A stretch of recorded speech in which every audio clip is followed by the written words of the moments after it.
to open the Board of Education meeting with the Pledge of Allegiance. To the flag of the United States of America and to the republic for which it stands, one nation, under God, indivisible, with liberty and justice for all.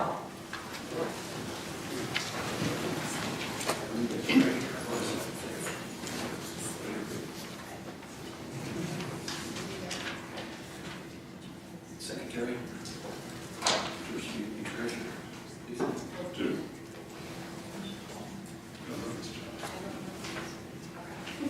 Well, you know, I was picking up down here. So roll call, Mrs. Morgan. I name your names. Well, you just say pick. Okay, so member Sutherland, member Halls, and member Piggott are absent. Are you doing a positive? Who's present? Sure. Okay. Member Torres, member Hemspot, and member Barnhart, and member Patricia are present. Thank you. With that, we move to information items. Graduation report. What do you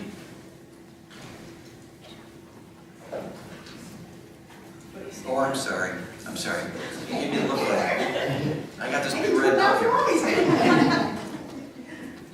So the board will now open a public hearing relative to the 2018-19 budget and millage rate. I have two green cards on the 2018-19 budget, so we'll start with those. Very great.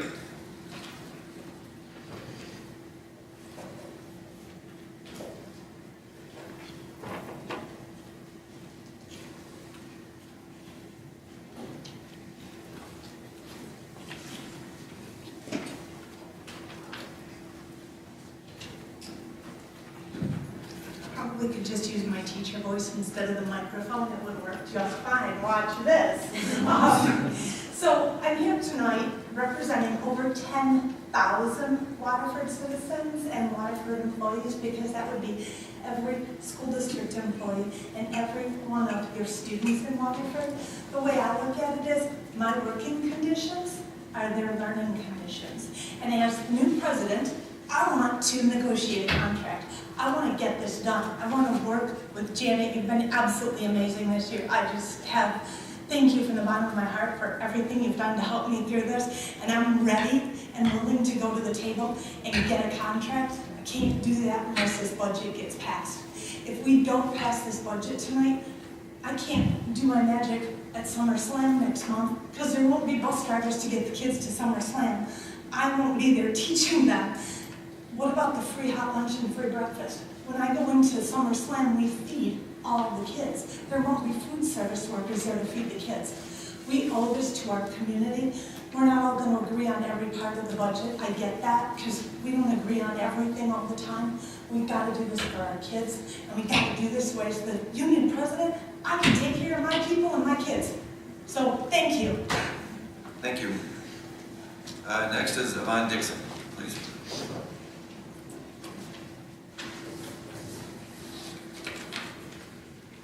Good afternoon, everyone. I would like to share with those who are in the audience who do not know who I am. I am Principal Pierce, but I have another role. I am the president of the Waterford Association of School Administrators, and I come before the board tonight as president of that organization to share how happy I am that we are in a place where we have a very good budget to present. And there is a budget that will allow for raises, compensation for all of our staff who have sacrificed greatly over the last decade. We have persevered, we've sacrificed by not accepting any raises, by giving money back, by having, basically a deficit in our home lives, because we believe so much in this district. So we finally are at the point where we have a good budget, and I implore this school board to approve this budget this evening, so I too can continue negotiations on behalf of our membership, so that we can move forward with the wonderful work that we need to do as school administrators. Thank you. Thank you. Is there anyone else that'd like to address the board on the budget or the millage rate?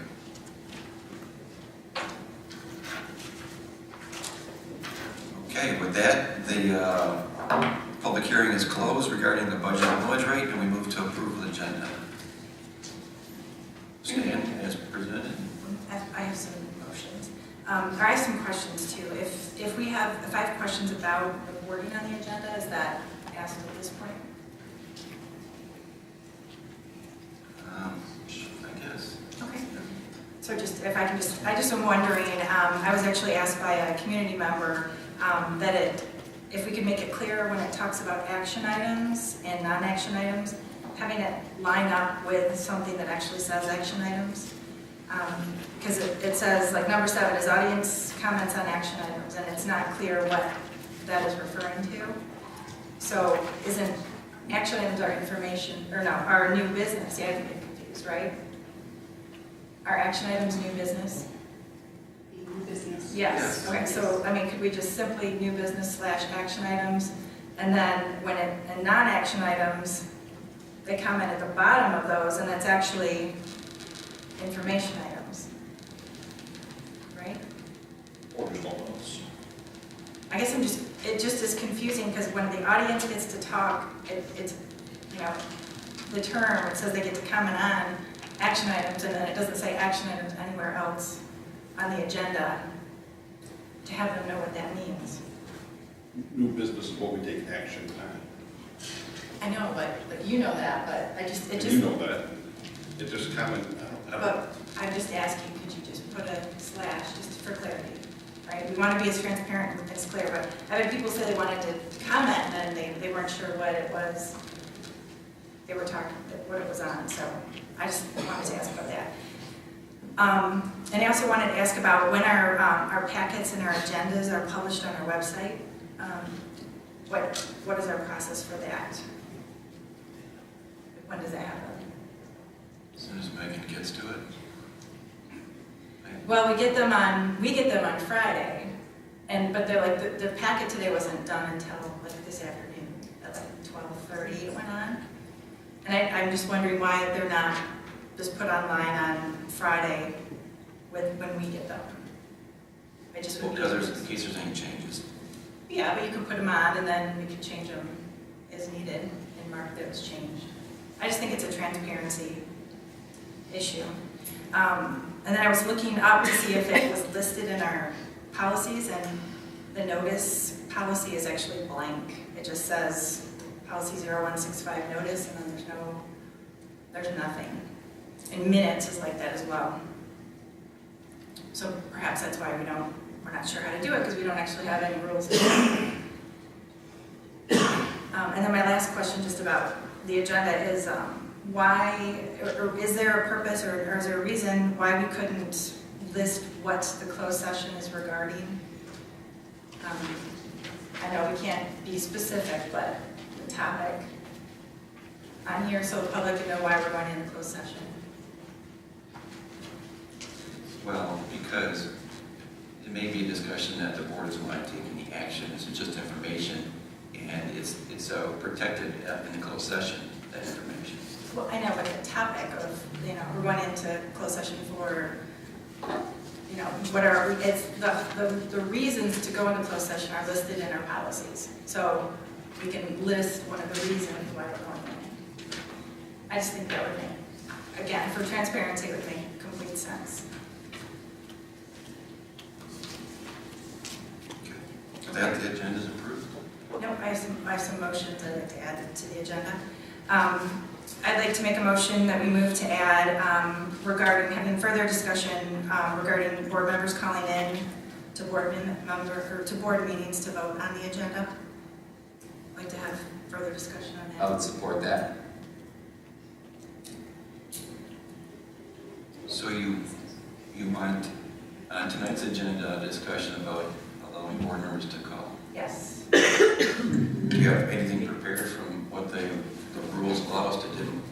So we can all share Well, this. I'm specifically wondering about, we had a board member vote a couple meetings ago to go into closed session, but then didn't attend, or it's unclear if she attended that closed session or not, on the phone.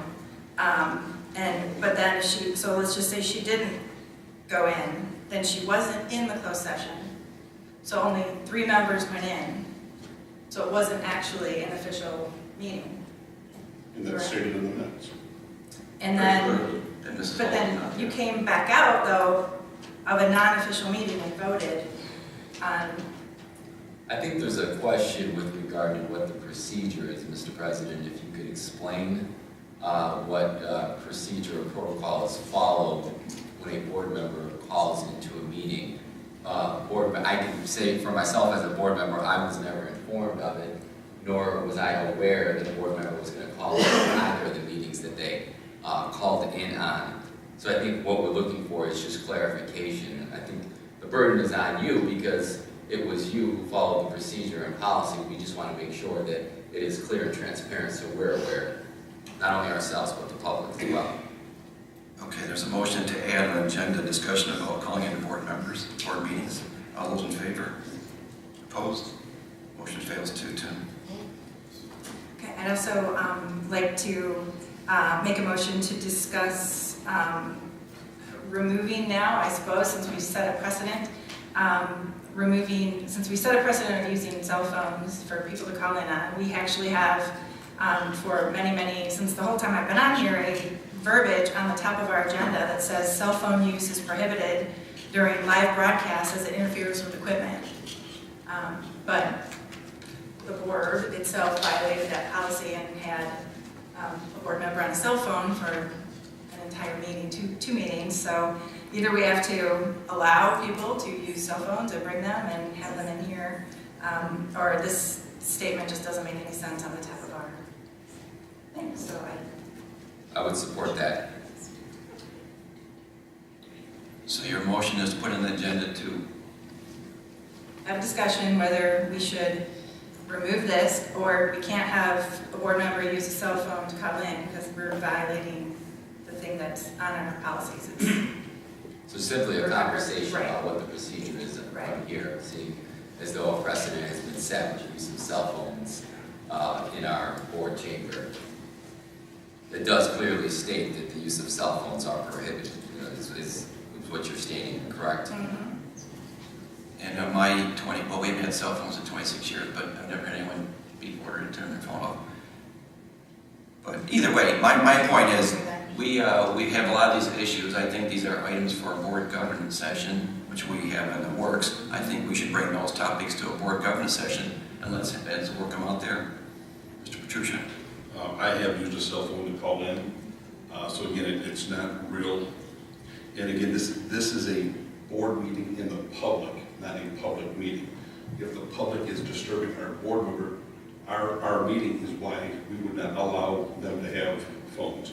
If they're talking, if it's ringing, if it's disturbing our meeting. It's not a public meeting. You can't just come up here and speak anytime you want.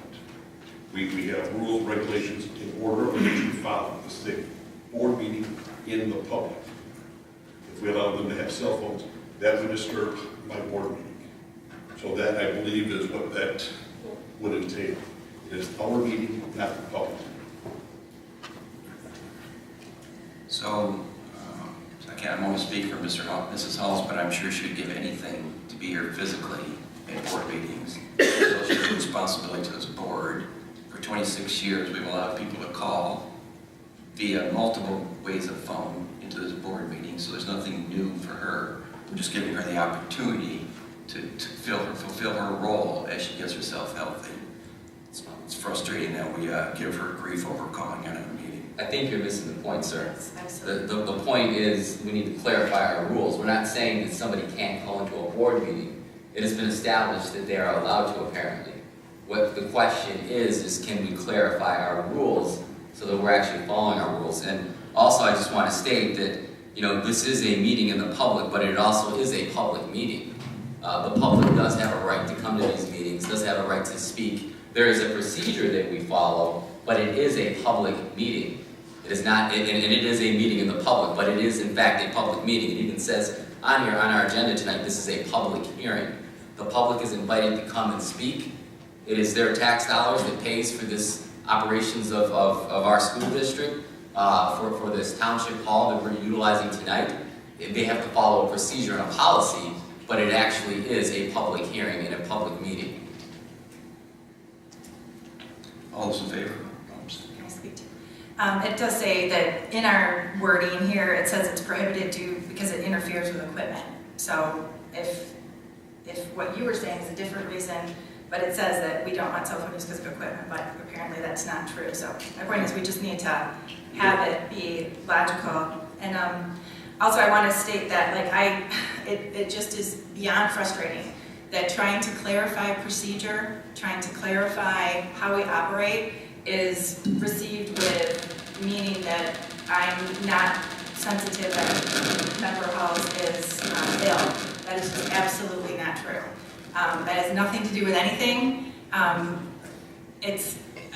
very sorry for what's happening to her, and I appreciate when she calls in and tries to attend a meeting or attends a meeting in that way. However, doesn't matter to me that it's been happening for 26 years.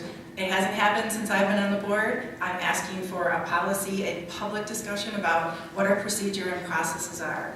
And it's called transparency, and it's called, I think, responsible governing when we just ask questions and fulfill. But it's extremely offensive to be told and alleged that because I ask, I'm being cruel or mean to Heather Halls, and that is just absolutely, I don't accept that premise at all. I'm not sure how you knew she called a cell phone. Are you saying that because I use my cell phone? Because you use Yeah, your your cell cell phone. phone is. That's the cell phone that was in chamber. Okay. All those in favor? And the agenda. Opposed? Motion fails 2-2. Okay. I'd also like to make a motion that we discuss about the complaint process and the use of lawyers to the agenda. There's been new developments to that, so I'd like to see if we can discuss that again. I would Are you support talking, that. are you talking about a specific complaint?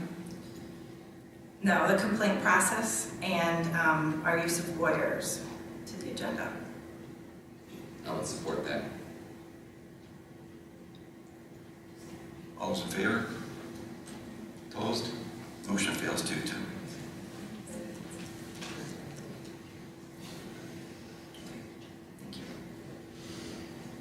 With that, we move to information items. Ms. McPhee, please. Good evening. On Sunday, June 3rd, we were all present as we witnessed a wonderful graduation and commencement ceremony for Mont, Durant, and Kettering. And we thank Jane Kelly for putting together our graduation video with all sorts of data and information about this year's graduates.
the interesting things that we noted as we were gathering the information, and Jane put this together for us, was the number of females that we have going into STEM-related fields, which was very exciting to note. And obviously the amount of scholarships our students have earned is spectacular. So, Any questions for Mrs. McPhee?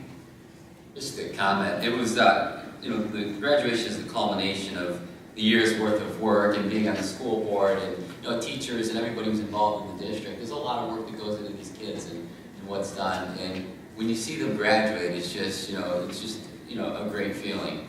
And now to see, pictures or hear stories of them going into colleges, some of them having scholarships. I mean, some of them are getting upwards of $100,000 to some of these private schools. That's fantastic. And the opportunities that they're going to have, what they're going to be able to do, and it's inspiring, and what I've always said is that educational process, it's not just our school district, it's the parents, it's us interacting with the parents, it's that whole process that comes to being that gets them to that point. And then when they get to college, moving on, learning, using that opportunity that they've been given, some of them some really awesome opportunities to actually go on and do something, in the world, in life. It's refreshing to see it, and thank you for capturing that video. I was there for all the graduations, many of us were, and just to see it in a video and a snapshot is just such a great feeling, a nice highlight reel of what's happened. Thank you. thanks to Jane Kelly, she's the one who put that all together for Thank us. you, Jane. Any other comments? I think it was a great day for students. Clearly, that's an example of outstanding things that Waterford Schools produce. As Doris said, it's a family, teacher, administrator support, and thank you very much. Next, we move to summer tax collection resolution. Mr. Holbrook. Yes, you have the summer tax collection resolution. Believe it or not, this is for the 1920 school year. I believe in 2020, we're already talking about that school year. So this is for tax collection over the summer of 19. Any questions for Mr. Holbrook? Move to Kettering Vermont High School varsity and junior varsity baseball and softball renovations. Yeah, we're out to bid for our Kettering varsity and junior varsity baseball fields and our softball field renovations. We're doing this work in the fall of this year, so that the renovations we're doing at both high schools in summer of 19, these fields to be ready for the spring sports program. So is that the outdated turf that we start seeing in other schools? Yes. Yes, we'll be doing turf infields for the baseball and turf outfields for the girls softball. Thank you. That was one of my questions is, I know that the Kettering parents over the years have put a lot of time and effort into the softball fields over there, and I was just kind of wondering what we're doing. So they're looking at putting in turf for the outfields? For the softball, we do turf for the outfields for softball and turf infields, including, believe it or not, the running, everything. It's all going to be turf in the entire infield. We've been to a couple of high schools, and it's impressive. It looks nice. And it does. When my son played years ago, well, I guess it was years ago now, but we went to Eastern Michigan for a game, and we played there, and they had a turf field, and I'm thinking, what's this coming to? And all of a sudden, it might have been 10 or more years, and I guess we're getting it, so. Okay, thank you. I have a question about the planning process for the design. Were parents involved in that? Yeah, actually, Allison met with, we met with groups when we originally did the 2016 bond. We met with groups of what they desired. In fact, they wanted these fields right then and there, and obviously we got other renovations that needed. So I appreciate their patience on this. Allison has met with the coaches and worked with the principals in designing what would be adequate for the years to come. Thank you, Bill. Next information item is Waterford Youth Assistance. Information from Waterford Youth Assistance that's requesting financial support from the school district. I attended the bowling expert, Dr. Julie McDonald's presentation. And, you know, one of the things that stuck out to me was that the bullying peaks in middle school. And having a long time experience with youth assistants, I think if you look at the youth assistance numbers, and they kind of peak in middle school. And so it seems to me that there's got to be some kind of mutual correlation between that age group. And I certainly see a need that, whether it's a crossover or mutual support of each other, that's something we need to look at. I do have concerns that I hope that the budget we have is approved, because I can't start adding more things if we don't approve a budget. So, Mr. Torres? Yeah, I did receive the information for the last board meeting as well as other board members with regard to some of the numbers in youth assistance, which I cited in my board report last week, and the number of referrals that they get, the great work that they do in the community, and you know, this organization stepping in and really helping with so many of our kids that have gotten involved in the court system in some way, or just, you know, in some ways on the wrong track. I'm very familiar with these kinds of programs as a court administrator myself, knowing what good they can do and what positive impact they can have on young kids' lives. I also was a board member with Waterford Youth Assistance going back about 8 years ago.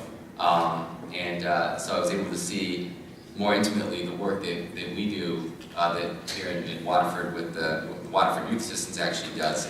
The funding around that time when I was actually on the board was cut by the school district. If I remember correctly, what was stated by the chair of the youth assistants here in Waterford indicated we were funding somewhere about $10,000. So that funding has been cut for many years now. The township does provide resources and funding to youth assistants. And really having youth assistants in your community is it's a privilege. They are coordinated through the Oakland County courts. Those workers are paid through the Oakland County courts. And they are stationed in particular communities that can utilize them, that want to utilize them. We give a lot of referrals from the Waterford School District to youth assistants. So I do believe that we should be giving our fair share. I would like to have seen this in our actual budget. This youth assistance appropriation, I mean, it was brought up 2 weeks ago.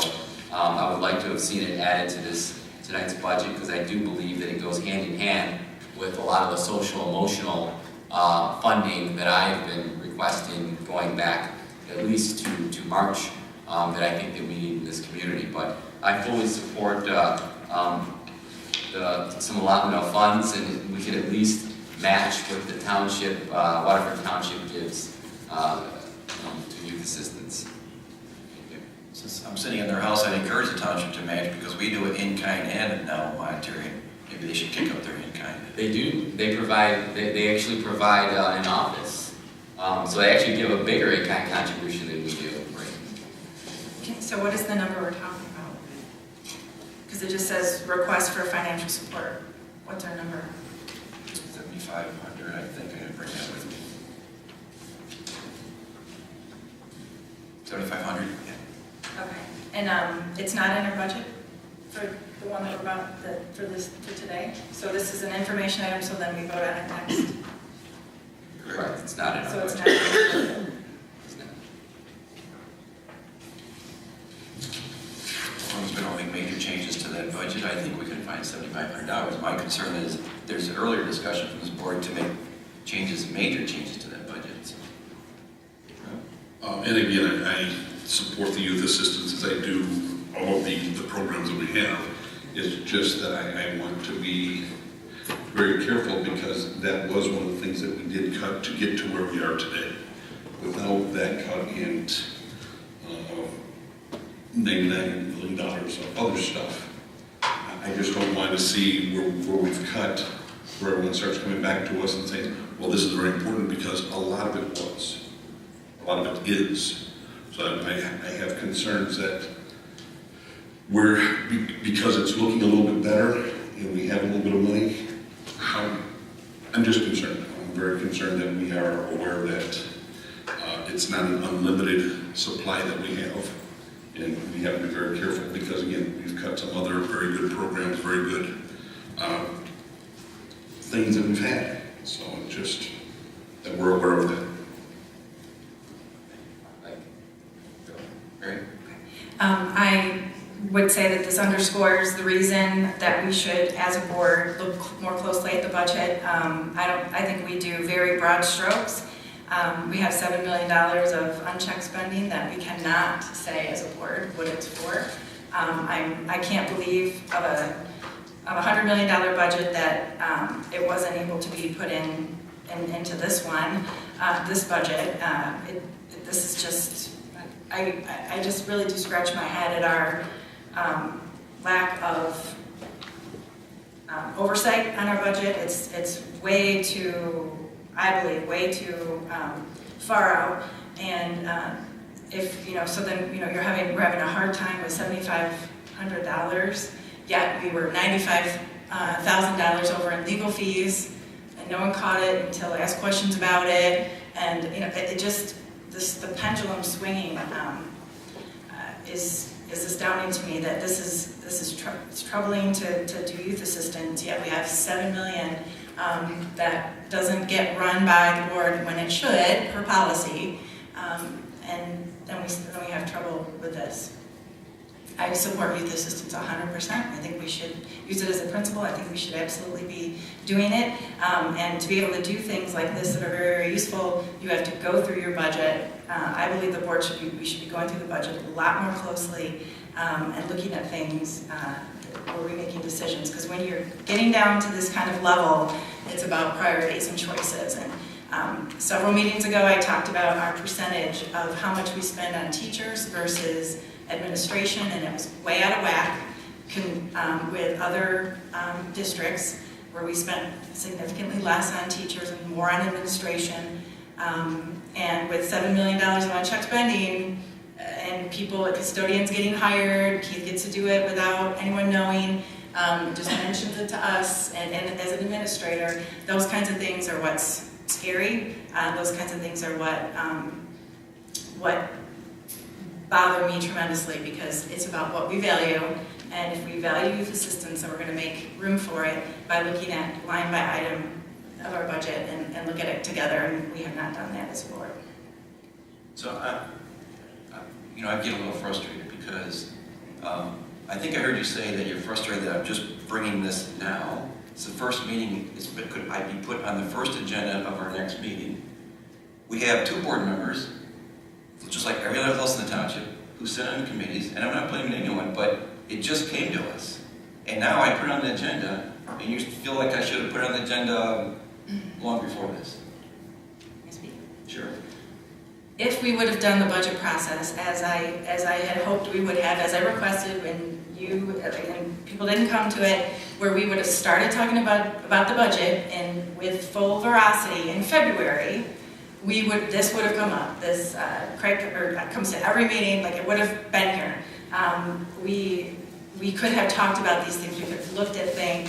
We could have decided what was important, what isn't important. Everything's important, but what's most important, and made decisions. But this is what's going to happen tonight. I want everyone to realize this. We have two administrators, which I understand are union people, say that we got to vote the budget. Let's do the math. We have 4 people up here. I'm not in support of the budget about this $7 million of unchecked spending. All right? So look at what's happening. I'm pushed into this corner tonight. Instead of having fully vetted conversations all along the way, where we're looking at things, talking about things, I'm pushed into this corner tonight where if I vote no, I'm hearing can't pay people, we lose summer school. I think you told someone that the districts, we don't pay people or something if we don't pass the budget tonight. I don't know. My point is that is not the way to run an organization, where you push people into a decision where they feel like they have to, or else. It's not how you make sound decisions.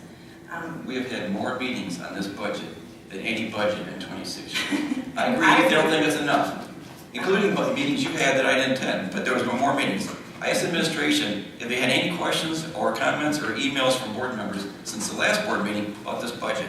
There has not been one question. Can I interject, please, sir? There have been many questions going back to February about this budget. No, I'm talking about since the last No, but let me tell you this. So at the last meeting, this was proposed that we would have an increase, that we would like to see an increase for the youth assistance budget.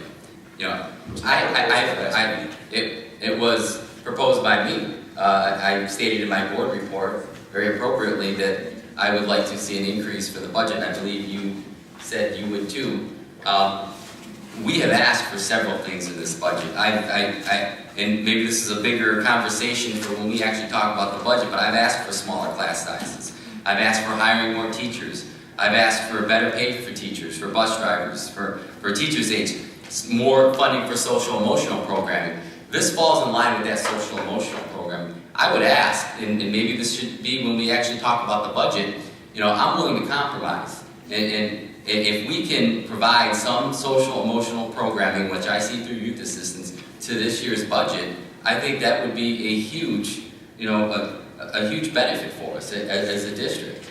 And, you know, we can talk about it when we get to the budget process, or the actual budget item, but, you know, this youth assistance, and the point Mary's making, is this has been something that we've been talking about for months now, but when we raise these issues, you know, I can tell you that, you know, I felt that I was shut out of the process and that I was ignored because none of the requests that I brought forward were included in the budget. And after we had our budget meeting that was not a formal board meeting but our study session, I was expecting that we would have a full-on conversation about the budget.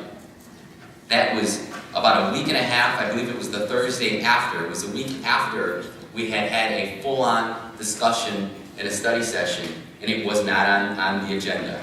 Why was it not on the agenda? It was on the agenda 3 weeks later when board members, including myself, weren't able to be here. So if the budget, if you were open to having these discussions, why didn't we have a discussion at the first full board meeting after the study session? So that we could hash this stuff out. We're not at the 11th hour. Just my statements. Thank you. Everybody clearly knows in any public education, we depend on state money till we know what our income is. It's really difficult to set a budget. This board voted on a number of items, directed the district to create a budget based on a number of items that some agreed with, some disagreed with, but a majority ruled, and that's how the budget's developed. But we waited 3 weeks, sir. We had one board meeting after we had come to some agreement, and you waited until the second board meeting after to actually come to that consensus.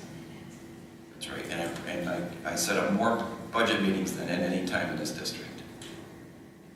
Not enough for you, but I understand. No, it's not about the amount, it's about the quality of them. It's about what is actually done at those meetings. Okay. John, I've had my hand up, I appreciate these all of them. I try to stick it out here. Mary, you talk about the $7 million that's unaccounted for. These are for people, personnel. It's been explained to you, I believe, numerous times. Bill, do you have any knowledge on, I believe you've met with Mary and explained to her on more than one occasion what that $7 million is. It's part of the budget. They fall into departments. Bill, if you could please. We did not meet. Bill, could you please explain to me? Mary, I can let him interrupt you. If you could not interrupt him, I appreciate it. The Blue Book, we met on the budget in December with Ms. Bargon, but the Blue Book personnel came up as an issue. On December 7th, at a board meeting on December 7th, I gave a presentation on the Blue Book, identified where they were at, how many FTEs and so forth. That presentation, I've said this at a couple meetings since then, that presentation is on our website under the board section. You can look that up and you can find where all those personnel are. I mean, they're not missing, they're not mysterious, they're not made up. They're identified. You can go up to the website right now I and believe take a you look at also that. mentioned, again, I don't know if you have it because I haven't had a conversation with you, but the question of where our teachers rank in the county, where our administrators rank in the county, at the county or state. We had some numbers where our teachers about the middle, again, they're not paid enough, they should be at the top, but our administrators are much below that average, if I'm recalling correctly. There's a few that are lower, most of them are average. Within those ranks, it's hard to quantify.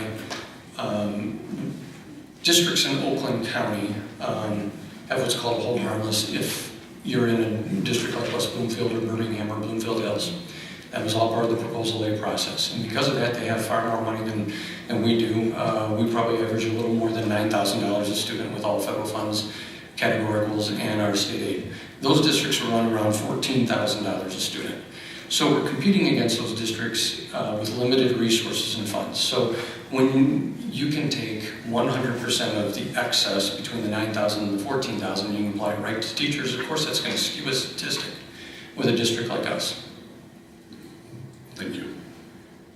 Poor youth assistance, I'm going to take your comment, but poor youth is kind of like the ping pong in the middle. We have budget items. I would say we hold that until that comes, but I will take any more comments about youth assistance. I'd like to comment about what he just spoke about. We had a discussion in December about Blue Book last December. I asked about it, asked how many Blue Book people there were. It was with Danielle and Bill, and they didn't know. At the time, Blue Book are people who are not brought to the board, but have jobs, aren't approved. We don't know how much they make, we don't know when they get raised, you know, like none of this is shown to us, where everything else is put forth in front of us.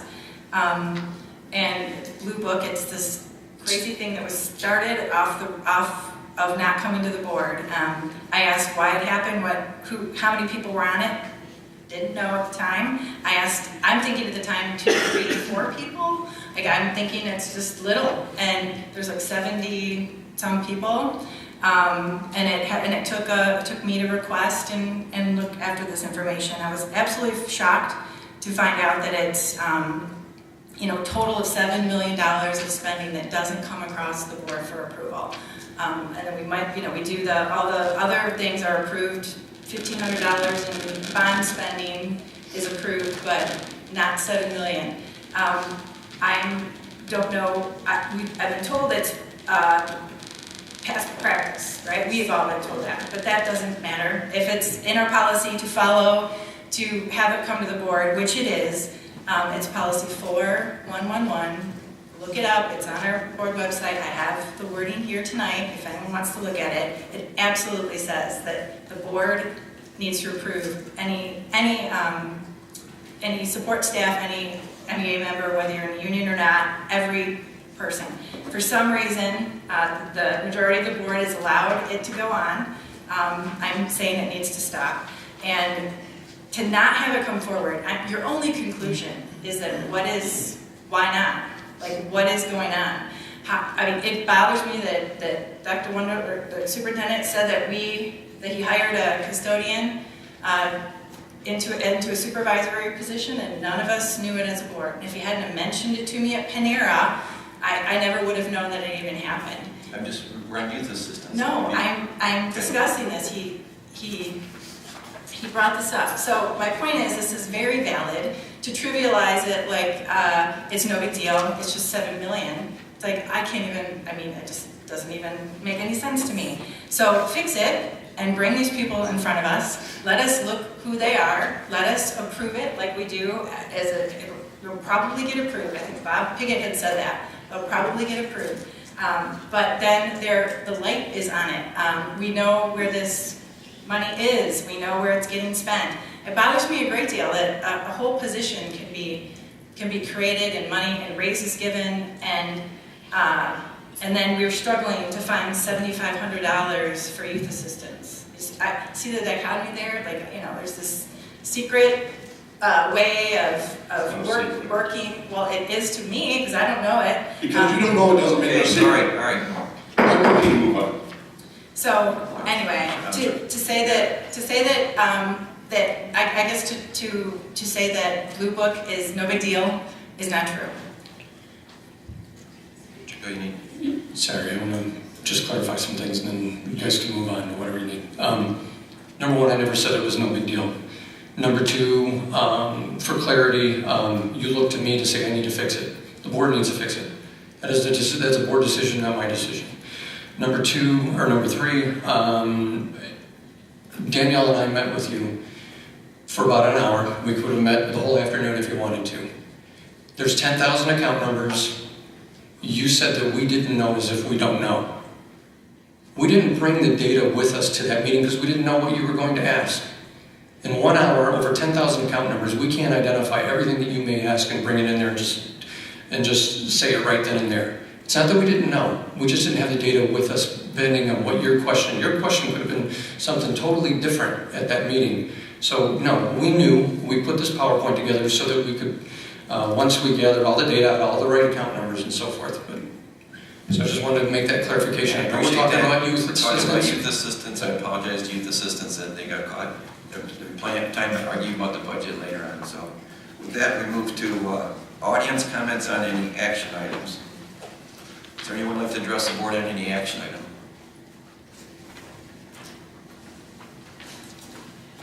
For that, move on approval of minutes. Mrs. Parker. I just read this yellow right here. Yep. All right, it is recommended that the Board of Education approve the minutes of June 7th, 2018 interim meeting and closed meeting. I so move. Support. Been moved and supported. Any comments or questions? All those in favor? Motion passes 4-0. Accounts payable. Mr. Petruccia. Accounts payable May 2018. It is recommended that the Board of Education approve the check electronic funds transfer register for the month of May 2017-18 as listed on pages 1 through 280 and fifth third account statement listed on pages 1 through 5. And invoices have been processed by accounts payable and purchasing as per requisition submitted by various departments, all within prescribed budget allocations. I so move. Support. Been moved and supported. Any comments or questions? All those in favor? Motion passes 4-0. Financial statement. The board is in receipt of the statement of revenues and expenditures for the 11 months ended May 2018. New business superintendent's recommendations. Mrs. Barker.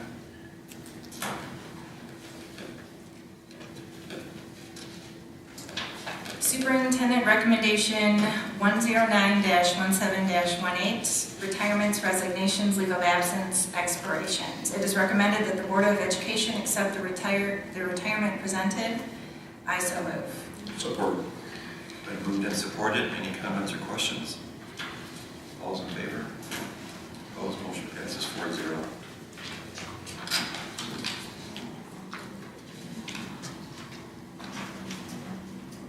Let's keep going.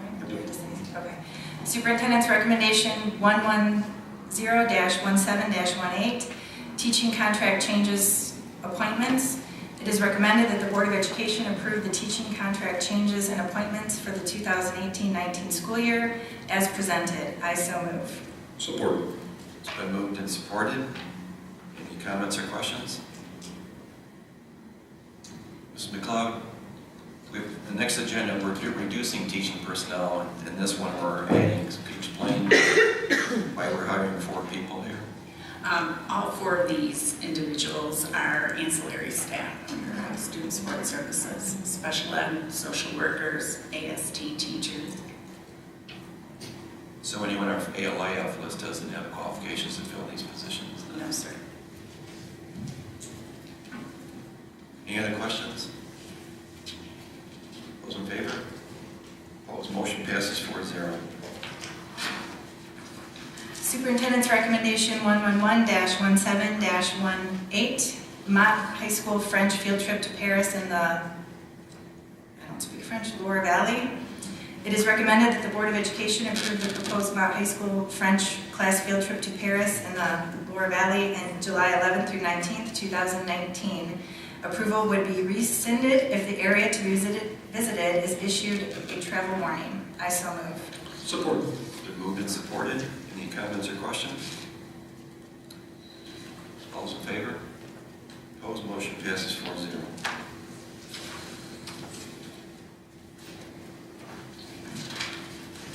Superintendent's recommendation 112-17-18, reduction of teaching personnel. Administration recommends reduction of teaching personnel as presented, consistent with the applicable provisions of the Michigan Teachers Tenure Act and Board Policy 3131. I so move. Support. It's been moved and supported. Any comments or questions? All those in favor? I absolutely hate to see this. I just don't think that we explored enough options in our budget to hopefully avoid something like this. We didn't have options, so this is just very, very tragic for these 6 people who, I know you said that they are possibly called back, but I can't even imagine the scare and uncertainty in them for the next few weeks until they find out.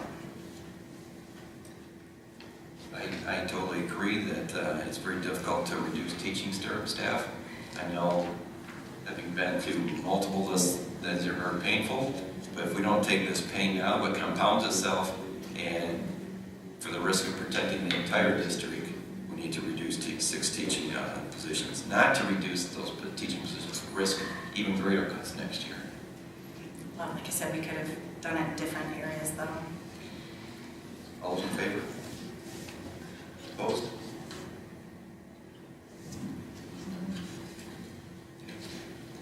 We will need to take action on that before the end of the month. Next recommendation. Oh, sorry, Superintendent's Recommendation 113-17-18, continuing employment of teaching personnel for the 2018-19 school year. It is recommended that the Board of Education approve the reemployment of teaching personnel for the 2018-19 school year per the attached list. I so move. Support. Been moved and supported. I legally have to abstain. I'm related to amazing people on this list, so I will abstain from this vote. Any other comments, questions? All those in favor? Motion passes 3-0. Because of the conflict of interest, the interpretation that we received was that it's a majority of those eligible to vote. I'm not eligible to vote.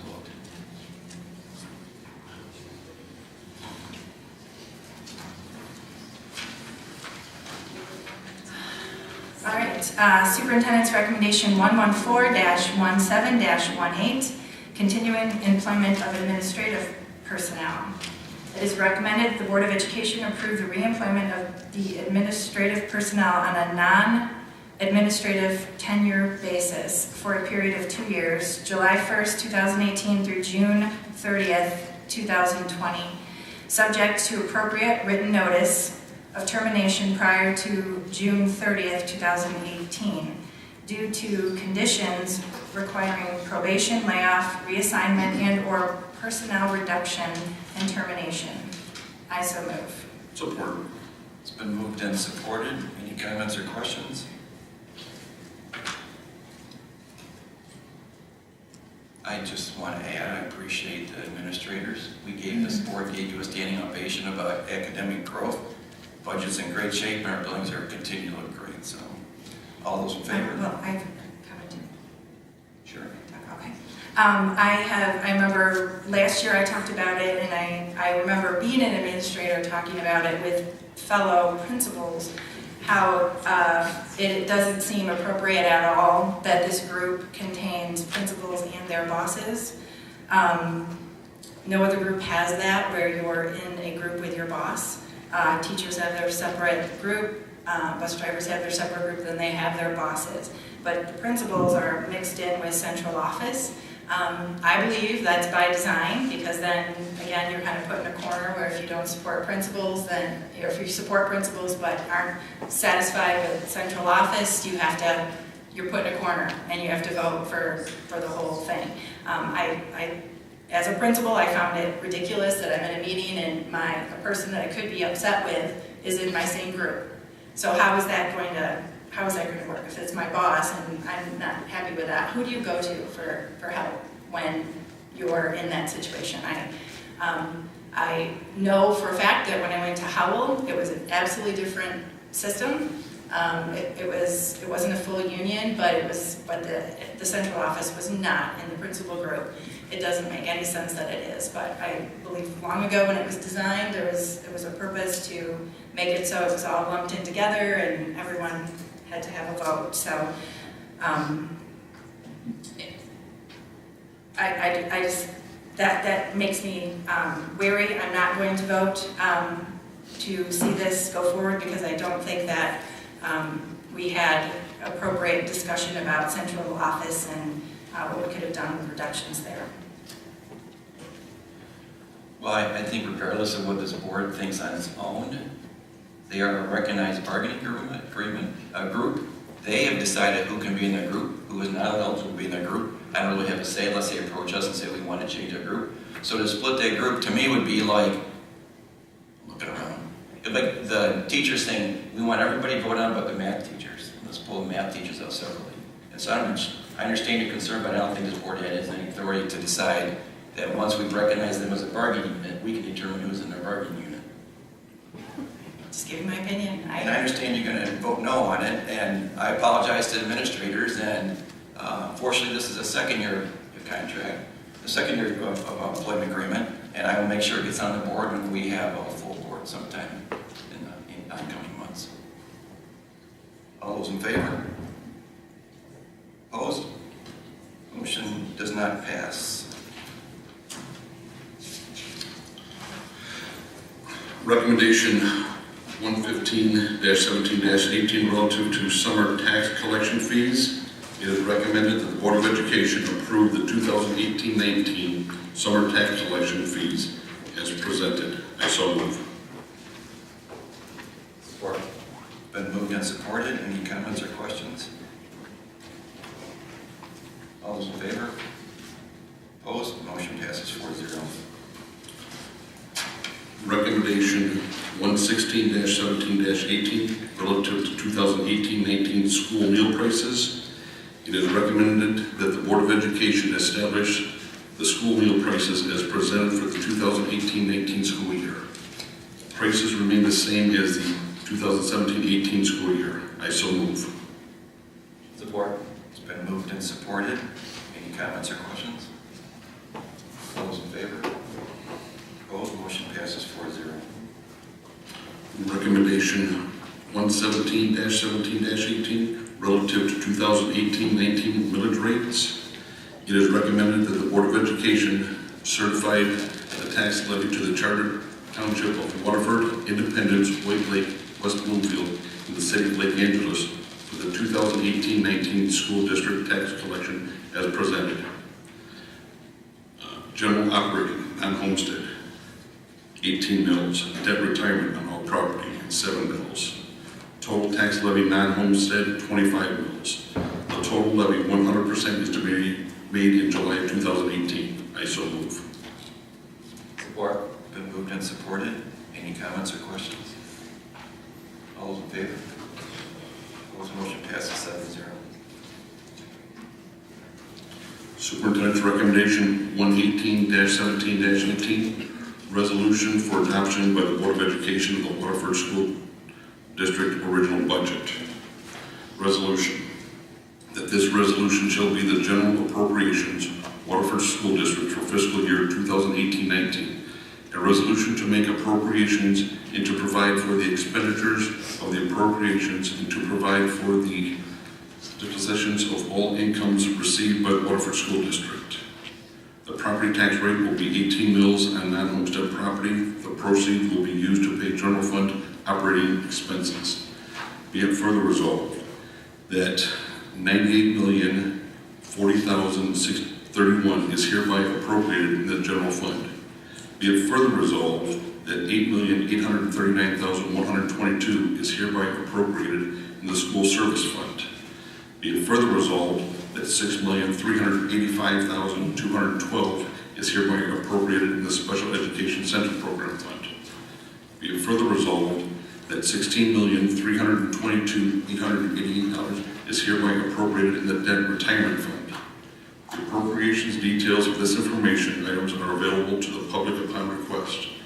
If you have any questions, please do not hesitate to call Bill Holbrook. I shall move.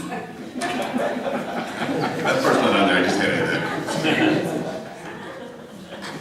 So, do we have a discussion? I was looking for support. Oh, support. It's been moved and supported. Torres? Just a discussion with regard to the original budget. There was talk earlier about youth assistance and the idea of social emotional programming and things that they can do to help with some of the problems that we've had here in our district recently. I think when we talk about numbers and money and about what we're going to do, we don't have an unlimited amount of money, but it also is about priorities and where your priorities are at. When you look at your own home budget and you look at the amount of money you spend in certain areas, we all have different priorities in what we're going to spend. As parents, we want to spend our money on our kids, and we want to pour our money into education for our kids and what we know is going to make their lives better. But not every parent or every household is in the same boat or acts in the same way. So what I would like to see is if we could, in some way, if Mr. Holbrook could do that, allow for, including in this budget, an appropriations for youth assistance of $7,500. So we are at least meeting that social emotional need that I think that we have here in this district. I know the Bully Task Force is working hard and things are moving forward, but we do see that the services that youth assistance could provide could, in effect, really give us a good start on where we're headed into the next year. Again, I believe it's going to be put in there, but we just had it as information to the board, which is to the public. I do not vote on putting anything on that agenda, voting on anything that I've just gotten information on at the public meeting that we're sharing. I'm sure I will be supporting it. It's $7,500. Bill's really good at things. It's going to cost or come out of somewhere, but I believe it's appropriate. I believe it has the support, but I would not support it tonight because it was first read as an information item tonight, and I traditionally, unless it's an emergency, will not vote on an information item as an action item on the same day.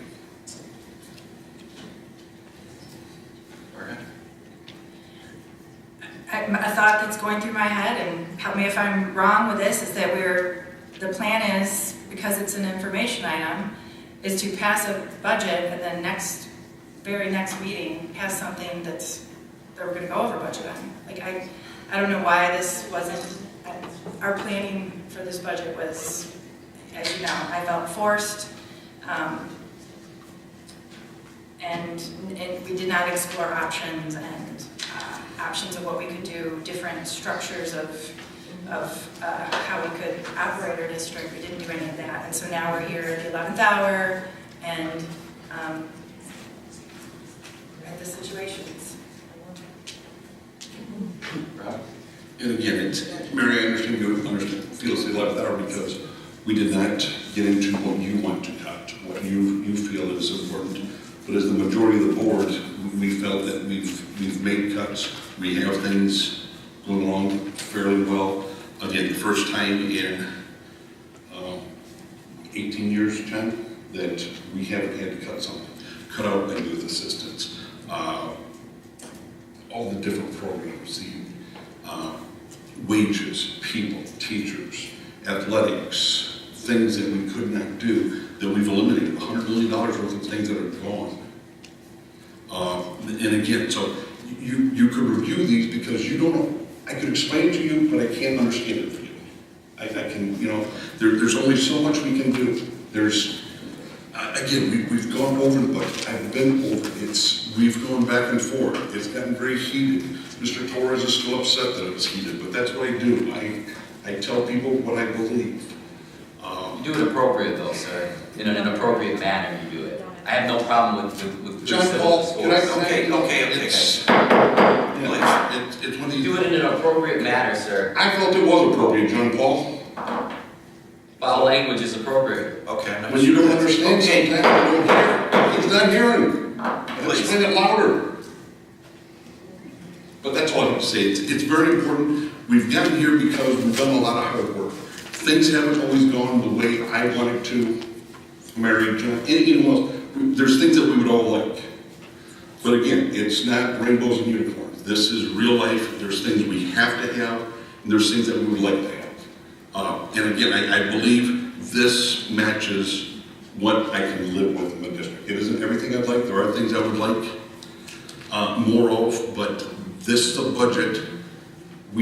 By law, we have to pass a balanced budget by July 1st, whether we like it or not. This is what we do. To have done the budget in February before we know what we're cutting, this is people positions, so you have a public meeting saying, we're going to eliminate the math department. Now all the math teachers are upset. They're going to be looking for jobs. They're going around looking. There's no reason to upset or rock a boat until we know how much money we're getting. We've just found out that the governor has proposed it. He proposed it a while back, and Bill and Danielle were able to put together a budget that I think is just very, very fair. Again, it isn't about whether I like it or don't like it. It's about what we can live with. And again, we've cut things that I haven't liked in the past. And I just, this is what we have to do to operate a school district. It isn't about me, it's about Waterford schools. Again, I don't mean to put you in a corner. I understand you don't like it, but I can't help you like that. But that is up to you as a duly elected official. You have to vote what you truly believe. And I appreciate that. Mr. Torres? I agree. You have to vote your conscience as a trustee. You're elected duly by the people to act in their best interest. And when you don't see their interest being represented in something that is being brought before you, it is your responsibility as an elected official, as a representative to this community, to make sure that their voice is heard. There were a number of things that I asked for in this budget that were not included. None of what I asked for was included in this budget. A request for smaller class sizes, a request for better pay for teachers by public service employees, a request for funds for social emotional programming. None of those things were included in the options that were presented to this board. I have to vote my conscience. I have to do what the community has asked me, has come to me, has talked to me about. We all have different perspectives. We all maybe interact with different community members, and we have different people that come to us. But at the end of the day, we have to represent what we think is in the best interest of this community. I can say again, I think that we should have included the appropriations for the youth assistance in this budget. I know Mr. Petruccia does not like, and maybe other board members don't like it when it's an information item and voting it on in the same situation, but this was presented to us 2 weeks. All of the information that we have in this board packet was given to us 2 weeks ago. I presented it myself in my board report, and the statement was made that people don't like to vote on issues unless it's an emergency. I think this is an emergency in our district. And some of the things that I've seen and dealt with as a board member with the families and the communities that occurred over the past few months. And I have to take that seriously. I live here in this community. I'm not out of Waterford unless I'm going to work. I go to school, I buy my food here. I'm interacting with the community, so it's always something that I'm submerged in, and I have to listen. I have to raise my voice. I respect everybody else's opinion and view on here, and we don't see eye to eye. But it is our responsibility to vote our conscience, and if we don't have a majority of us, then it is our responsibility as board members to come together, to come to a consensus that we can all agree to. And I would like to see that happen. Thank you. Any comments? Well, clearly, we're not going to pass a budget tonight. As a board president, I'm not going to be the first board that does not pass by law a balanced budget by July 1st. I'm not going to be the first district that July 1st to tell every employee that, sorry, we cannot pay you because there was no budget to pay you. So clearly, there will be a need for another meeting beyond this. The budget is a compromise. You get some, you take some. This board clearly sent the administration on a number of items, and everything we want to bring up, we said yes, no, yes, or no. That's how they built this budget. Now that we don't have a majority tonight, I'm kind of embarrassed that one person can perhaps tank, a full budget. I have to make a statement about that. Well, I'm still talking. Okay, I thought you were done. I'll wait for you to finish. Go ahead. I'll give you my thoughts. I agree with what you're saying, but it goes back to the idea of what I talked about before. We have to show leadership, Mr. President. You have to bring our board together to come to a consensus. I think we all have to work together collectively so that we can agree to a budget that we believe is fair. The administration can tell us and can give us recommendations, but collectively we are duly elected by the people as trustees of this school district to make the decision, and that's what I intend to do. I agree. Thank you for bringing my point. By June 5th, I tried to contact every board member on this board and said, if you have concerns about the budget, that please let me know or let Keith know, because we need to approve a budget by tonight. So that's 2+ weeks of no comment back from people who don't want to support this budget tonight. So clearly I'm going to make a recommendation. We have another meeting next week to address the budget, because I'm not going into July 1st. I'm not going to July 1st without a budget. We have a motion though. Yep. All those in favor? Opposed? Budget does not pass. Thank you. Consideration of certain purchases. Recommendation 11917-18 relative to contract award milk, juice, and bakery products. It is recommended that the Board of Education award a 3-year contract for the purchase of milk, juice, and bakery products as presented for use in the National School Lunch, Breakfast, and Summer Food Program for the school years 2018-19 through 2021-22. Waterford School District Food Nutrition Services is a participant in a cooperative bid for milk, juice, and bakery products through a consortium with Huron Valley Schools, Farmington Public Schools, Lamphere Schools, Madison District Public Schools, Panic Schools, and Wolf Lake School District. I so move. Support. It's been moved and supported. Any comments or questions? All those in favor? Opposed? Motion passes 4-0. Recommendation 120-17-18 relative to contract award partial roof replacement.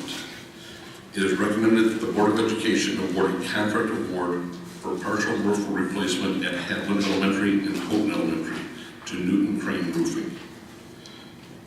Total contract award $376,000. Funding source 2016 Bond Series 2. I so move.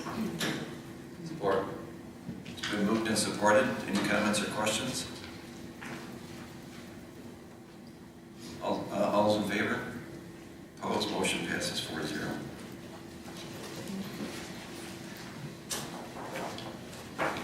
Next is President's Recommendation 121-17-18, Superintendent's Contract of Employment. It's recommended the Board of Education approve the Superintendent's Contract of Employment with revisions which extend the contract through June 30th, 2021 to maintain a 3-year contract. I so move. Support. Moved and supported. Any comments or questions? I just want to raise the issue again that the evaluation process for our superintendent this year was expedited. It is generally, per Michigan Association of School Board, model that we utilize to do the formal evaluation. It is a 2 to 3 week process. In speaking to the contact person who oversees and helps us with our evaluation, they indicated that condensing the evaluation process into a 6-day period is not effective. It does not allow the tool to be effective. I raised a lot of issues and questions about it. We were given 6 days to go over all of the material. And I had asked, going back to April, about the evaluation process, to which I got one response that the board president indicated he would check on the information and never got back to me. So I effectively was shut out of the process. So I was not able to, with the board, effectively utilize the model to put forth an evaluation of our superintendent. Thank you. I agree 100% with Member Torres. The whole process was just absolutely not followed. We would never allow a principal to treat his or her teachers that way and evaluate them in this fast track and not have the proper people involved and not have proper time for reflection. We would never allow teachers to do that to their students, to skip a process with a test or an evaluation. So we, as a board, absolutely need to be the role models to following process and procedures, because we set the tone for how the rest of the staff operate. So if we skip corners and do this and do this kind of behavior, then we cannot expect, how can we then hold our staff responsible for that? It's just, that was a very, very inappropriate thing that occurred with that. I will be voting no tonight on superintendent's contract. And again, I believe that he consciously violates the policy 4111 in our board policies with that $7 million of expenditures where that skips the board approval process. It clearly states that the board reserves the right to approve new positions. And this is under 411, which is all support staff. It clearly states, in the exercise of its authority to approve new positions, the board reviews the superintendent's recommendations. Clearly states that. It says, the board shall, upon the advice of the superintendent, consider the advisability of creating a new support position. So everyone, and it says in there, whether you're in a contract or not, is supposed to come against in front of the board. Now, why the board, people who've been on here forever, have allowed that to go on forever, it's violating policy. I've discovered it, it's true, so we need to change our practice. The fact that the superintendent does not change that, he has the power to do that. Bill said that it's the board has the power. No, employees have the obligation to follow board policy as well. And the fact that they are not doing that, even though it's been clearly pointed out, I'm sure is coming from the superintendent telling them to keep going. So I think that that's even worse, that he's purposely directing the staff to continue to ignore requests that I've made, other board members have made about this money. I've been told no, they're not going to tell me, they weren't going to tell me student count, just flat out no. I mean, it just blows my mind that our superintendent is fostering an environment where the board is allowed to be talked to that way. Your only conclusion when this type of behavior goes on is that something is being hidden from you. I mean, I don't know what else you could conclude. Because if nothing was being hidden, then it would just be changed and fixed and gone on. So what is it? I don't know. I find the behavior just completely unacceptable. And I believe that in doing so, he's violating his own personal contract. And we should not be approving it at all for that reason. Any other comments? I apologize to Dr. Wunderlich. I think there's two issues there. One was concerned that as board president, the way I set up the process to evaluate the superintendent wasn't as efficient as some board members thought. No, Michigan Association of School Boards. Okay, they're a supplier and a vendor who makes a recommendation. There's multiple companies. Last year we had a training, and we had 2 weeks to... They're not just a supplier, sir. I'm sorry, but... Yes, they are. Middle school cities is the same thing. But they are an association of school board members that collectively work together. They don't pass the bylaw. dictate how we do our... And I'm on the bylaw committee of the Michigan Association of School Boards, sir. And the person I talked to said... You're mitigating what they can do. Okay, I'm talking. Thank you. All right. I'm saying you're blaming me for Keith's contract not being extended. I apologize to Keith. Mary, everyone in this room's ever been evaluated has done that in a private session with a supervisor. I don't care what job you're in. That's what our closed session is for. You chose not to participate in it. So on one hand, I have one board member saying I'm going too fast, and on the other hand, I have two board members who don't want to participate. So with that, I apologize to Keith. May I respond to that, please? I chose not to participate because it was a violation of the process. And I believe as a board member, I need to absolutely uphold processes and procedures and policies and make sure they're followed. And and because it was a rush job, it was inappropriate. I didn't even have time to look at it. You gave it to us on a Friday, and it was prom. My daughter went to prom. I was busy the entire day and night. Next evening, Sunday was Mother's Day. I was busy with family and my mother, and then I looked at it on Monday, and then we had the meeting on Thursday. It was impossible to look at 154 pages of his artifacts and reflect on it properly, and so I chose not to participate because of the violation. Rob? And again, it's in his contract, it stated that it was June 1st, that we had to evaluate his contract by.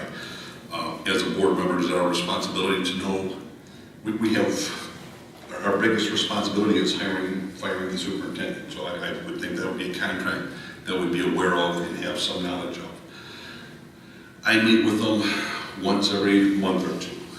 If I have questions, concerns, I share them with him at that time.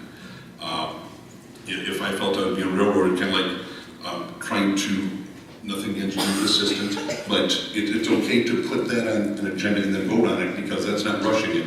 But you have 6 days of being able to question the superintendent. You have a year of knowing that his contract is up on June 1st. This is something that we as board members, this is our responsibility.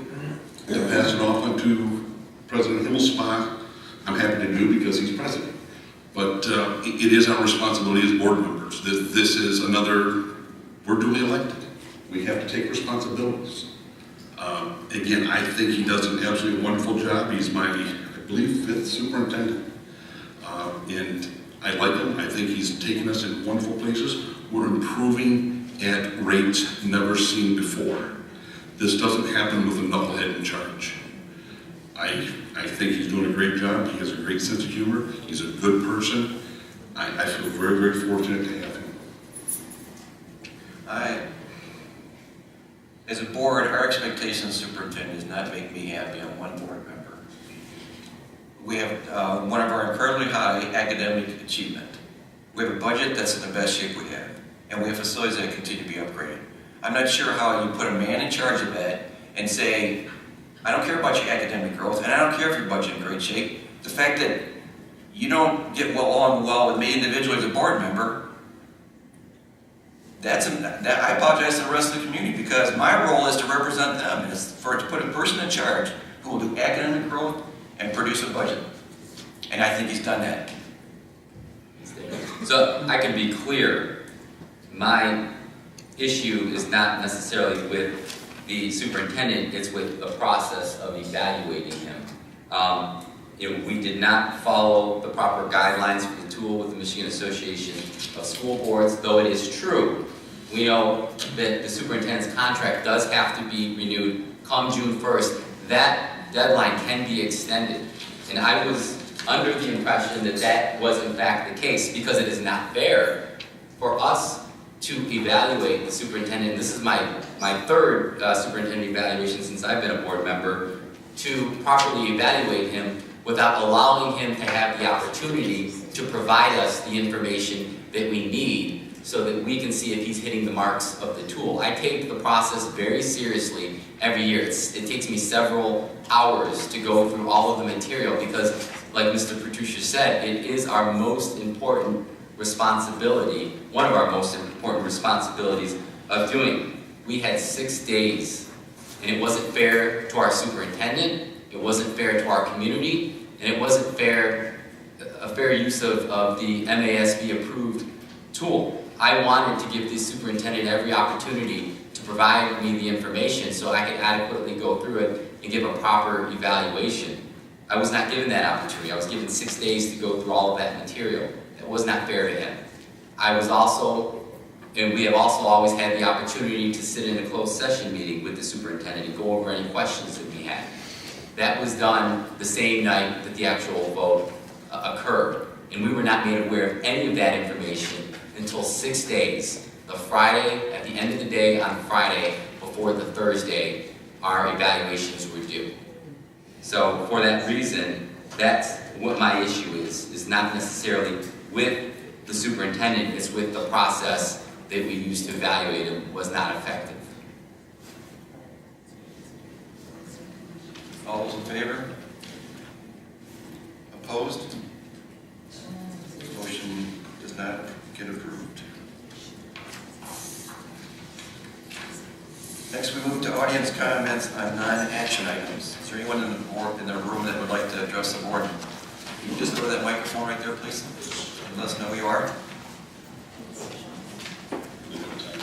We have a 5-minute time period, but My name is Dave Kurth. Thank you, board, for taking my question. I am a teacher. I've been in the district for 15 years.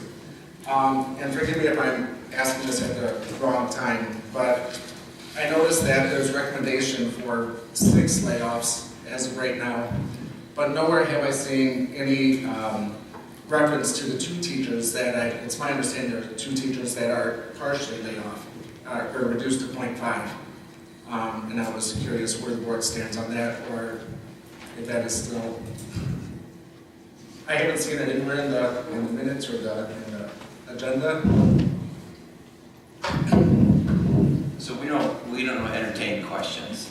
If you want to speak, we'll take all the comments and then board members will respond. Okay, so I should have asked this before. I'll send you to Mrs. McLeod or Dr. Wunderlich when he's back in town. Okay. Thank you. Patrick Kenny?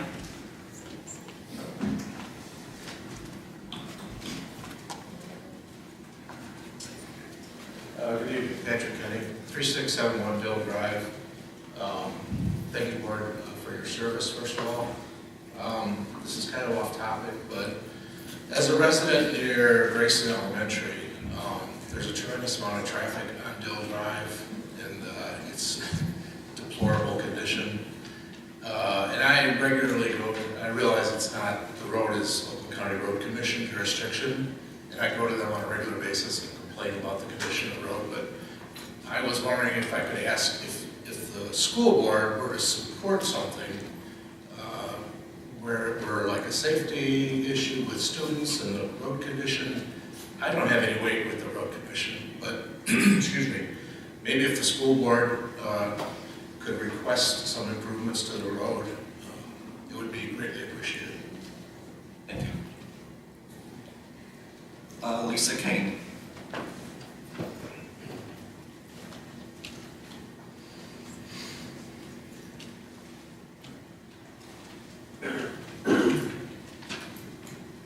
Hi, I'm Lisa Kane. I have 2 kids here in the district. I've lived in Waterford for 18, almost 19 years now. Just had one young man leave Pierce Middle School after some struggles, and I appreciate the support that you all gave him, and things weren't always easy. But being in the building as much as I was being on the PTO, I see how hard you all work, and I want to say thank you. Our administration does an amazing job there with the kids. My son Ben has been at Kettering for 2 years and had some health issues, and they were right on top of things, making sure that he was okay and that anything that we needed would be provided to us, any accommodation that he needed. I am horribly disappointed that our administrators and our principals would not be supported tonight. I think it's petty. I think it's vindictive. I think it's somebody who has an axe to grind, who has pulled other people into her web. And I am sick of it, and this is just unbelievable. People are sick of it. Put on your big girl and big boy panties and get the job done that you were elected to do. This is not the time to dig your heels over, I didn't get my way, the policy wasn't followed exactly the way it was written, and oh, I've done this 3 times before, but I didn't know what to expect. This is ridiculous. Do your jobs. Support these people. They work hard for our children. And those of you who still have children in the district, yours as well. This is ridiculous. It's enough. Thank you. Thank you. Is there anyone else who'd like to address the board?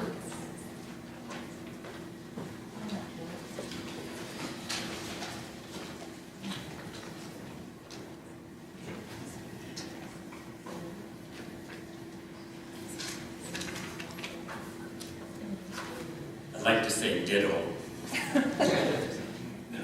Just watching the board for the last year that I've come and just watching how it acts is just absolutely appalling. I know there's people that have been on this board for a long time and they know what to do and they've done a good job and they brought the township school district out of tough sledding to a time when we actually have a budget. But just to watch, be in the audience and watch this act go on is appalling. And somebody to get up on that board and say that they're speaking for me and I'm out there and you're not speaking for me, buddy. To do the things you've done, not to pass the budget, not to reinstate the superintendent, and you think you're speaking for me, you're not speaking for me. And I'll tell you what, I've looked into recourse. I've watched this act for long enough to where it just makes me angry. And seriously, I can stay home and watch, the news at night and be angry. But I've come here and just not knowing anything and watch the conduct of some of you people on the board that think you're speaking for us. And you're not. I don't know who you think you're speaking for. Some of you got an agenda, and that's obvious. It has nothing to do with taking care of the students. And some of you're probably running for the wrong office if you're up there. You need to do the board a favor, resign, and get off of it. But there is alternatives, and I've already looked into them. And there's such a thing as a recall for board members. So if you think there isn't any repercussion for your act, you're wrong. Because I'm already on it. And I apologize for how angry I am. But I didn't come in here that angry, but I've been watching this a long time. You people, I don't know what you think you're doing. But you're not doing this stuff for us. You're not doing it for the children. You've got something else going on, and that's painfully obvious. You should have passed this budget tonight. That should have been passed. And for some little petty item that you have on the side, that's ridiculous. You should have passed Mr. Wunderlich. You should have gotten that taken care of tonight. I apologize to everybody, but I'm angry. Thank you. Does anyone else would like to address the board?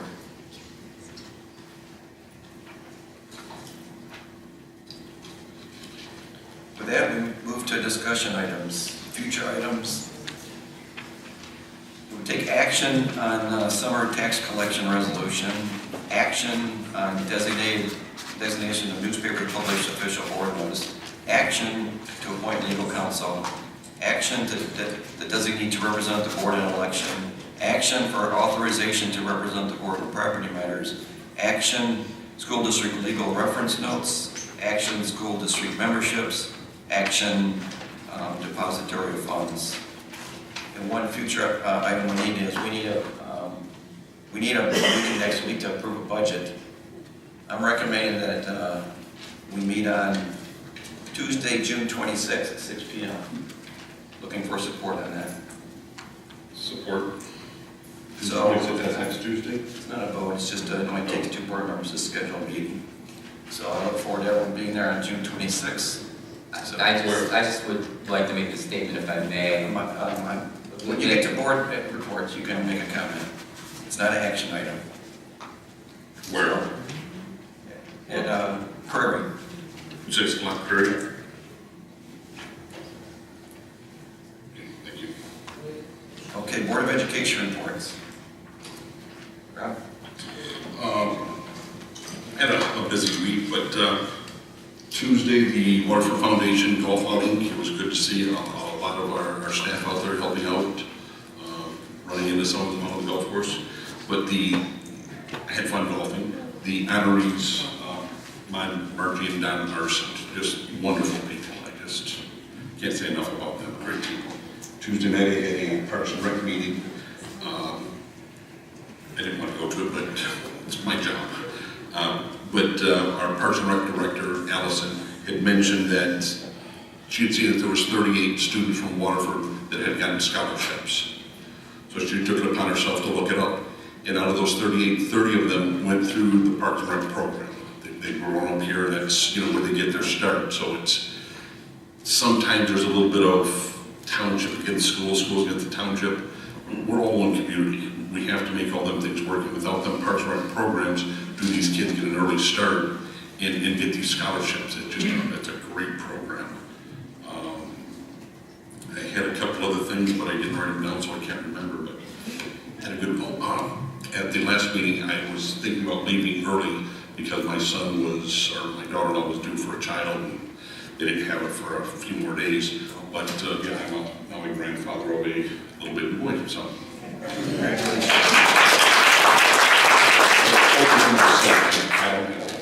But it is exciting.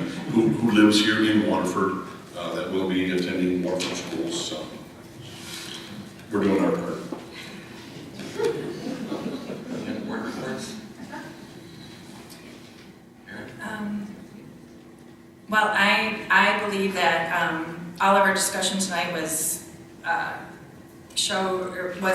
good. We're talking, and I think everyone was true to what they have always been saying.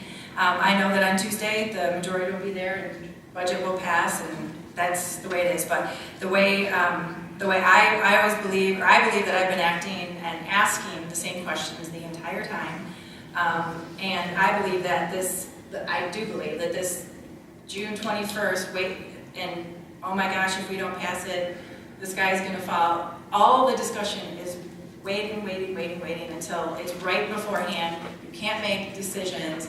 I've seen when I was a principal and before I was on the board where, oh my gosh, we have to do this, we have to do that. Last year we had to privatize bus drivers to do money. Everything is last minute. I believe it's a way of operating that doesn't have to happen. I worked in another district. It would not happen there. The discussion started early. Options were on the table early, and there is a better way to operate than we are now. And I believe that wholeheartedly, and I'm going to stand by that and say that every meeting. And as Rob keeps pointing out, duly elected, and that is who. That is what I feel like that we're doing. And in terms of the 0.5 teacher reduction that the gentleman mentioned, that hasn't been brought before us. I don't know if it falls into a blue book category and doesn't. I don't know. So those types of things, I was not aware of that. I don't know if another board member can speak to that. And the board study governance section that was brought up last week, I think long and hard about how productive that would be. I don't know. I'm still not convinced that it's going to be a healthy, productive time. The irony is the day after we talked about the board governance session, a couple of us asked about the cell phone policy thing and where did that come from, and just clarifying procedural questions. And we got an email back that we were told we were disrespectful and it was rude and we were trying to do a gotcha moment. And again, just the concept of asking clarifying questions should not be offensive. Trying to follow policy should not be offensive. Trying to do the right thing in terms of what our role is should not be offensive. But it is to, clearly to some people, but in my mind, I'm doing what I was elected to do, and I'm doing it proudly. Thank you. Yes, a couple of statements. So just with regard to the June 6th meeting, I look forward to doing what we really should be doing, is having a good discussion. July 16th, sorry. Wait, I'm sorry, could you clarify the date? I don't get it. July 19th. I'm talking about the board meeting. You said Tuesday. Tuesday, June 26th. June 26th. Okay. Just to clarify, June 26th. All right. My only concern was I don't have my calendar. I still use a day calendar. To look at it, but I'm sure that I just want to make sure that all board members can be present. I would like for us, before that happens, to, as a board, in some way, to collectively work together to see what we can do to make sure that there is something in this budget so that we all can agree to it. And I think that's one of the things, and I mean no disrespect to anybody, but this is what we're supposed to do. This is part of the process. It's about a meeting of minds, a collective group of individuals coming together and having a bargaining compromise. Anybody up here can tell you that I'm fair. I never say this is what I want and I'm not budging until I get it. But what I have to do is I have to advocate for what I think is right for our community. And when we aren't getting anything that I think would be right for our community, I'm not doing my job because I'm elected to represent them. I'm not elected to stand up here and vote in line with what people tell me to do. I have to utilize my own experiences, my background, and my interactions with the community to make the decision that I think is in the best interest. This past week, I attended 2 meetings. On Tuesday, we had the bullying task force had a forum where Julie McDaniels came and talked about the dynamics of bullying and how to identify it. It was very enlightening. It was a good forum, and we had some parents that came out, and some teachers and building administrators that were there. And I think it was good information for all of us to get, because it really sets a foundation so that we can understand the process of bullying and how it occurs. Wednesday night, I attended the Oakland County Legislative Committee meeting. And like with the Michigan Association of School Boards, which I'm also on the bylaw committee with the Michigan Association of School Boards, part of what we do, and why I was a little offended by the comment that was made, is that as board members, we collectively work to lobby Lansing and to lobby Washington, D.C. for funding and for resources for school districts. I myself have gone to Lansing numerous times this past spring and gone and lobbied our legislature to get that per pupil funding increase that we got. To go to Washington, D.C. and get that per pupil or the additional fundings and resources that we're going to get from the federal government. This is not anything that I'm paid to do. This is my own time. This is my own, generally, gas in my car. I rarely ever ask for mileage reimbursement. This is my own time from work. So when people put forth the ideal that we, as in some way board members, are being selfish, or that we're acting in our own interest, that is not true. We take a lot of time, especially this past year, as board members, putting it into this community. I'm always on the clock. I go to Kroger to get a gallon of milk and somebody stops me and says, "Hey, John Paul, I want to talk to you about this." I had parents, when we were going through the really turbulent time in March, for that week and a half, where this bullying situation had exploded. Anybody who knows me will tell you how bad it affected me, and how many phone calls I took, up till 12 o'clock at night talking to parents, and trying to tell them what we could do and how we could collectively work together and come together as a district to try to make things right and try to get things on track. That's something that could have happened in any district, but it did happen in our district. And as a board member, I have to step up and I have to act. So you can, and I'm not speaking just for myself. Any one of these board members up here, we put a lot of time and a lot of effort that's not paid to do what we do, but we do it because we ran for office. I poured my own money into my campaign to get elected. We use our own resources to do this. We're in it for the right reasons. I stand here and I advocate for some of the things that I wanted to see in this budget, and none of them were included. But one of the most important things is not an issue that we could look at lightly, and that is more social, emotional support for our kids. I saw it, and I was on the front lines with it for months now, in talking to parents, in dealing with parents, and telling them that I'm going to do everything that I can to help them. I'm always going to stand by what I believe, and I'm going to stand for what I think is right. I'm not going to back down from any of that because I know that it is right, but it doesn't mean that I'm not open to listening, and I'm not open to compromising, and not open to working with our board.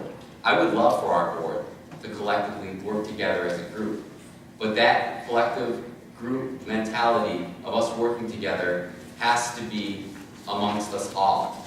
We cannot separate ourselves and say we have our board and we're going to move forward. That's not how it works. That's not how a democracy works. That's not how you have a consensus. And as long as I'm on this board, I'm going to work with every single board member and try to come to a compromise so we can come to an agreement for the best, what's best for our kids and for our district. Thank you. Any other board reports?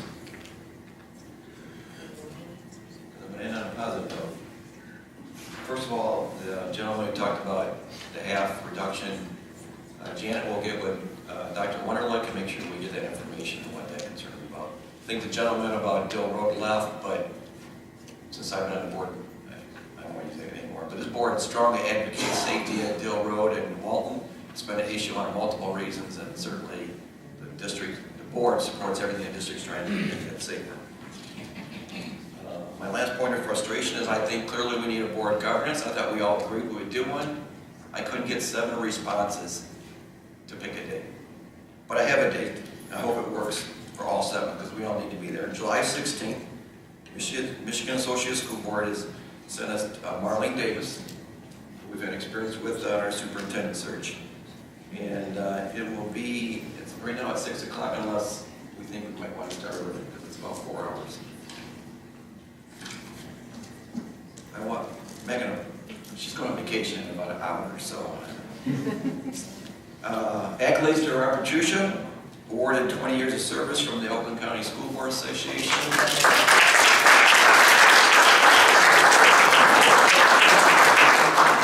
A list of all school board members in Oakland County. If you look at the number of people who have served 20 years or longer, it's a very, very tiny, small. It's a very tiny.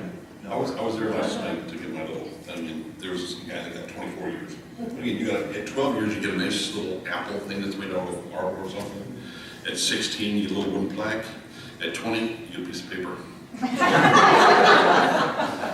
appreciate it like I do. Sorry. My next accolade is Keith. He's obviously missing tonight. He's being sworn in as the president of Middle City Superintendent's Group. Middle Cities is a group of similar districts like Waterford that we depend on for a whole lot of things.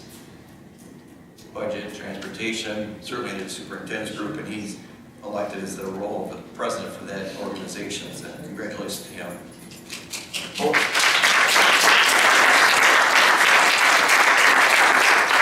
Most exciting news, everybody in this community knows Dave Bennett. Phenomenal sax player. That young man gives back to this community in ways that I've never seen anybody his professional level. There's a benefit for the senior center on Thursday, July 19th at 7. Maybe we can end the board meeting by 7, but the reason I bring it up, here's the important part. There's a new album, and if you saw him at Hess Hathaway, he played part of his Blue Moon album. Well, when I last checked, it was like number 23 or 24 on the Billboard charts. From a Waterford Academy. The best part is, his production company is submitting a video of that performance for the Grammys. So his goal is to totally fill Kennering's Auditorium on July 19th. So, 1, you support the seniors. 2, you support a heck of a young man who's extremely talented. And chance to watch yourself at the Grammys when this video gets production. With that, we are moved to closed session for the purpose of discussing a written opinion from legal counsel. And I need a roll call vote. Okay, Member Patricia. Yes, Sue. So we pick it, the people that are here? Yes. Okay, Himmelsbach? Yes. Torres? Yes. Barkat? Yes. So we will reconvene. The board will after that closed session.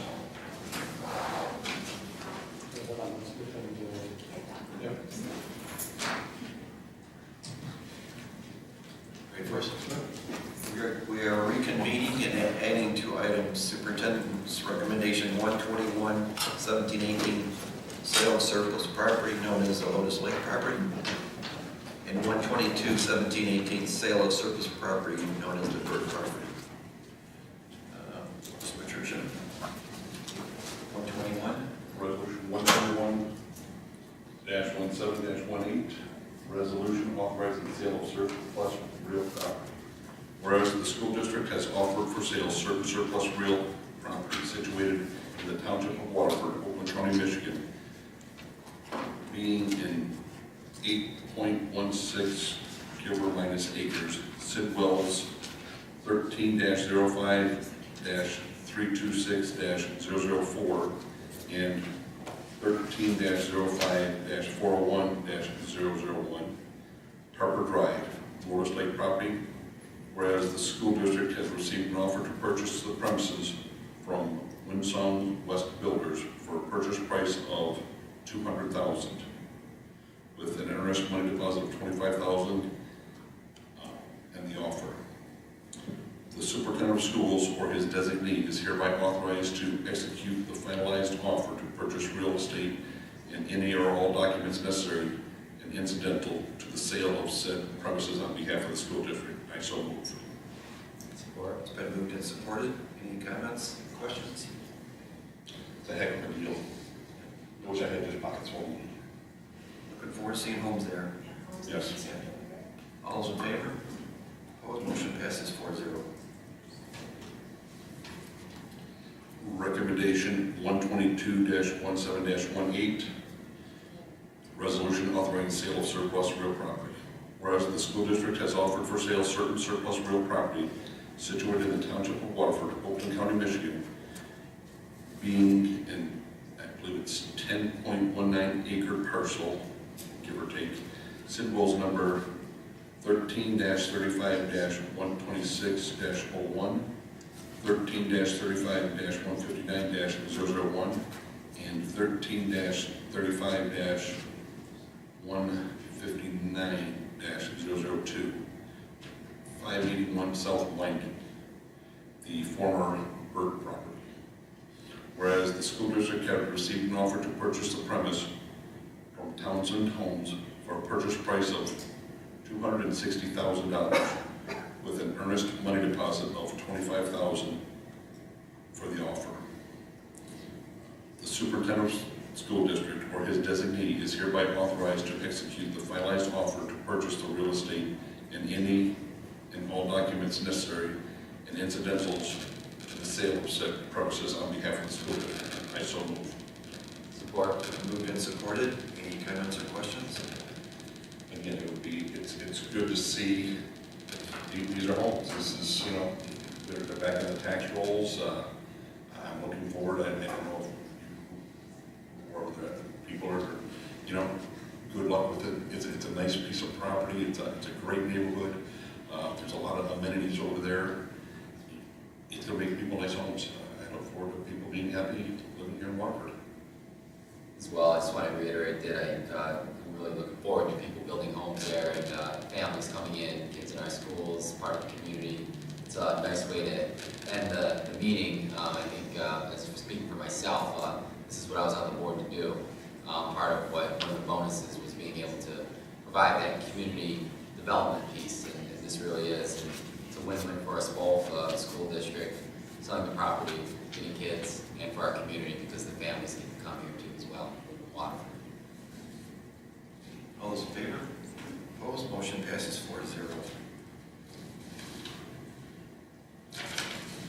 So we are adjourned.